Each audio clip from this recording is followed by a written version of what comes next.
결론부터 말씀드리자면 가능성이 있습니다. 가능성이 있는 정도가 아니라 다분합니다.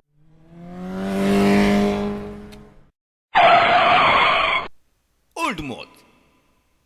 은인 여러분 안녕하십니까. 올드모트 정원섭입니다. 오늘은 급발진 사고에 대해서 이야기해 볼까 합니다.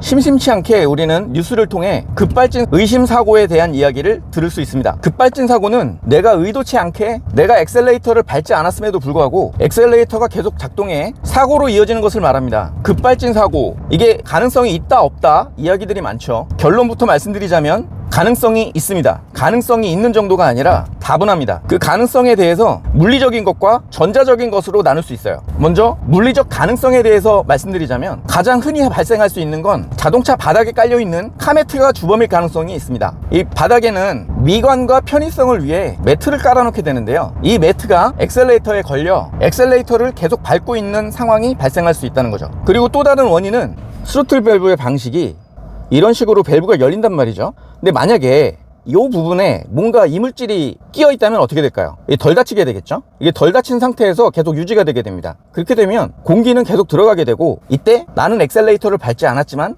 엑셀레이터를 밟은 것처럼 속도는 계속 오르게 되죠. 그리고 또 다른 원인은 엑셀레이터의 각도 센서 이상이 발생할 가능성입니다. 요즘 차량들은 약 10년 전부터 엑셀레이터의 방식을 와이어로 스로틀 밸브를 열어주는 대신 엑셀레이터의 밟은 각도에 따라서 스로틀 밸브의 열리는 정도를 ECU가 결정하는 방식으로 바뀌었습니다. 운전자가 엑셀레이터를 밟으면 그 각도를 ECU에 보내주게 되고, ECU에서는 그 각도를 계산해 공기의 양, 연료의 양을 결정하게 되죠. 따라서 운전자는 엑셀레이터를 밟지 않았음에도 불구하고 ECU가 잘못 판단할 수도 있다는 거죠. 다음으로 전자적 결함의 발생 가능성에 대해서 말씀드리자면, 우선 첫 번째로 ECU 자체에서 오류가 발생할 가능성입니다. ECU는 엔진을 비롯해 파워트레인이 어떻게 동작할 것인가를 미리 프로그래밍 되어 있는 것에 맞춰 동작을 시켜주게 됩니다. 그럼 그 ECU 자체에서 잘못된 판단을 내리게 되면 운전자는 정확한 판단을 내렸다고 하더라도 자동차는 잘못된 방향으로 움직일 수 있습니다. ECU는 컴퓨터의 일종입니다.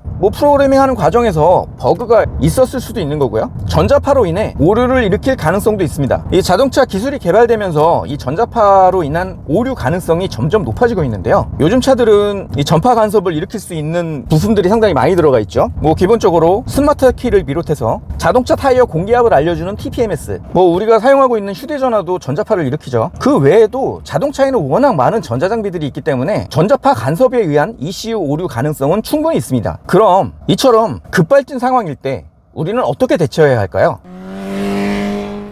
우선 기아를 N단으로 놓았을 때 더 이상 미션에서 바퀴로 동력이 전달되지 않습니다. 그 다음으로 시동을 끄는 것인데요, 시동을 끄는 방법은 자동차 키로 시동을 거는 차량이라면 그냥 키를 반대로 돌려서 시동을 꺼주면 되겠죠. 이때 주의할 점은 아예 키를 돌리게 되면 스티어링 휠이 잠길 수 있습니다. 스티어링 휠이 잠기게 된다면 내가 원하지 않는 방향으로 차가 돌진해 버리겠죠. 그래서 키가 온 상태가 된 상태에서 한 칸만 내려주는 겁니다. ACC 상태인 거죠. 그렇게 되면 핸들은 잠기지 않은 상태로 속도를 줄일 수 있습니다. 브레이크를 잡을 때는 여러 번 밟는 것보다 한 번에 밟아 정차하는 것이 좋은데요, 그 이유는 엔진이 돌 때 브레이크 오일 펌프가 작동하기 때문입니다. 밟았다가 뛰게 되면 오일이 더 이상 캘리퍼로 전달이 안 돼요. 그래서 브레이크가 무겁게, 그러니까 차량이 서서히 정차하게 되는 거죠. 이 ACC 상태에서 너무 브레이크를 과격하게 작동해서는 안 됩니다. 왜냐하면 안전장치 있죠, VDC를 비롯해 ABS 이런 것들이 동작을 하질 않아요. 그래서 너무 브레이크를 깊게 밟게 되면 차가 스핀하는 경우가 발생할 수 있는 거죠. 지금 이 차량 같은 경우엔 스마트키 방식입니다. 스마트키 방식은 ACC로 전환을 할 수가 없죠. 그래서 이 경우엔 똑같이 기어를 N단에 두고 시동 버튼을 작동해 시동을 끄는 방법입니다. 차가 정지가 되지 않은 상태에서 시동 버튼을 한번 눌렀을 때, 이때는 운전자의 실수로 간주하고 시동이 꺼지지 않습니다. 그래서 운행 중에도 시동을 끌 수 있는 별도의 장치를 마련해 놨는데요, 5초 이상 시동 버튼을 계속 누르고 있거나 5번 이상 빠르게 시동 버튼을 눌러주는 것입니다. 따라서 본인의 차량이 주행 중에 어떻게 하면 시동을 끌 수 있는지 미리 파악을 해 놓는 게 좋겠죠. 지금 이 차 같은 경우엔 여러 번 눌렀을 때는 시동이 꺼지지 않았어요. 5초 이상 누르고 있었을 때 시동이 꺼졌습니다. 이렇게 시동이 꺼지게 되면 오프 상태로 전환이 돼요. 그래서 마찬가지로 핸들이 잠길 수가 있죠. 그래서 이때는 시동 버튼을 다시 한번 눌러주는 것입니다. 시동 버튼을 다시 한번 눌러주게 되면 ACC 상태로 전환이 돼요. 시동이 다시 걸리진 않고 ACC 상태로 전환이 됩니다. 시동을 걸기 위해선 기어가 P단에 있어야겠죠. 하지만 우리는 기어를 N단에다 놨습니다. 그렇기 때문에 시동은 걸리지 않고 ACC 상태까지만 진입을 하게 되는 거죠. 막상 차가 그 지경이 되면 누구나 당황할 것입니다. 당황을 할 수밖에 없어요. 아무리 운전을 오래 하신 분이라도 당황을 하시게 될 겁니다. 이때 어떻게 해야 하는지 기억에 담고 언제든지 나에게도 급발진 상황이 발생할 수 있다는 생각을 가지고 그 상황이 발생했을 때 재빠르게 행동한다면 당황하는 정도를 줄일 수 있겠죠.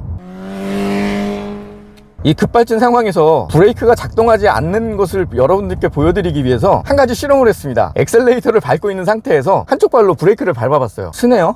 예, 정차를 했습니다. 브레이크도 운전자의 의지와는 상관없이 작동이 안 될 수도 있습니다. 브레이크 페달 뒤에 이물질이 있어서 그게 브레이크 밟는 것을 방해한다면 브레이크가 작동하지 않게 되겠죠. 그리고 가능성은 낮지만 브레이크를 밟았을 때 브레이크 오일 펌프가 제대로 작동을 하지 않아서 브레이크가 덜 들거나 아예 작동하지 않을 가능성도 있습니다. 이때는 당황하지 마시고 브레이크를 뗐다 밟았다를 연속하면서 사이드 브레이크를 작동시켜 줍니다. 그 사이드 브레이크를 작동시킬 때는 주의하셔야 될 부분이 있는데요. 지난번에도 말씀드렸듯이 사이드 브레이크를 잡게 되면 뒷브레이크가 잠기게 됩니다. 이 뒷브레이크가 잠기게 되면 피시테일 현상이 일어날 수 있어요. 피시테일 현상이란 뒷바퀴가 잠겨버리면서 차 뒷부분이 물고기의 꼬리처럼 왔다 갔다 하는 상황이 발생된다는 거죠. 그러면 자동차를 컨트롤하기에 어려움을 느낄 수 있겠죠. 그렇기 때문에 너무 속도가 올라있는 상태에서는 파킹 브레이크를 작동시키시면 안 돼요. 여유가 좀 있는 상황이라면 시동을 꺼버리게 되면 차는 관성으로 움직이겠죠. 관성으로 움직이는 차는 서서히 속도가 줄게 되어 있습니다. 그래서 시속 50km 미만으로 속도가 충분히 줄었다면 그때 사이드 브레이크를 작동시키는 것이 좋습니다. 어쨌거나 이러한 일들이 발생할 가능성은 낮고